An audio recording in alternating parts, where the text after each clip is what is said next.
What if I told you one of history's greatest empires never truly fell to Western powers despite their relentless attempts? While European flags once flew over vast territories across Africa, the Americas, and much of Asia, China, with its immense population and ancient civilization, somehow remained uncolonized in the traditional sense.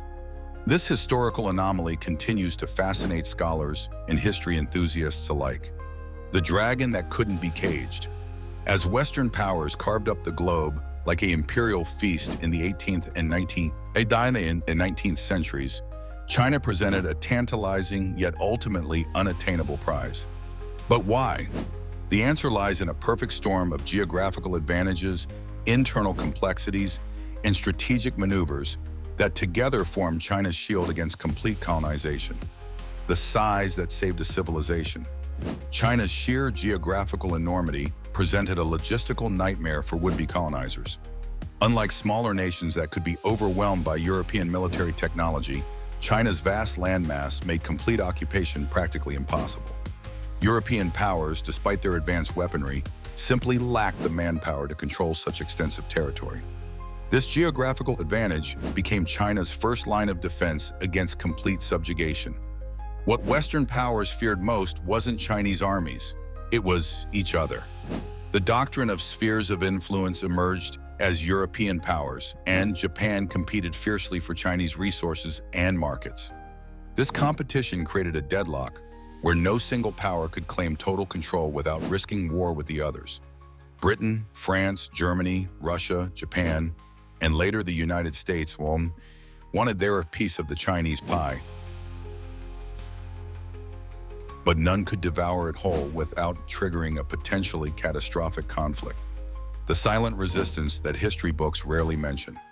While China did suffer the century of humiliation with unequal treaties and partial territorial losses, its core remained intact due to a strategy of passive resistance and strategic concessions. Chinese officials masterfully played foreign powers against each other, granting limited commercial concessions while preserving their sovereignty over most of their territory.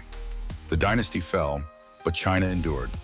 The collapse of the Qing dynasty in 1911 might have created a perfect opportunity for complete colonization. Instead, Chinese nationalism surged as revolutionary leaders like Sun Yat-sen and later Mao Zedong rallied the population against foreign domination. This nationalist sentiment provided the cultural immune system that rejected complete foreign control. What if China had been fully colonized? The world map we know today would be unrecognizable.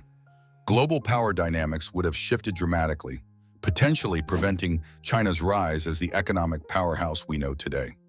The Cold War might have played out entirely differently, and today's geopolitical tensions might never have materialized. The legacy that shapes our world. China's partial colonization created a historical memory that continues to influence its foreign policy and national identity. Understanding this exceptional case helps explain China's current stance on territorial integrity and its sometimes defensive posture in international relations. The story of how China avoided complete colonization isn't just a tale of historical curiosity. It's a lesson in how geography, diplomatic maneuvering, and cultural resistance can preserve a nation's sovereignty against overwhelming odds. For history enthusiasts, it serves as a reminder that even the mightiest empires have their limits when faced with the right combination of challenges. China was not fully colonized due to its vast size, strong centralized governance, and rich cultural identity, which resisted foreign domination. While Western powers imposed trade restrictions and controlled certain ports, China's deep-rooted political resilience and military efforts, like the Boxer Rebellion, pushed back against full colonization.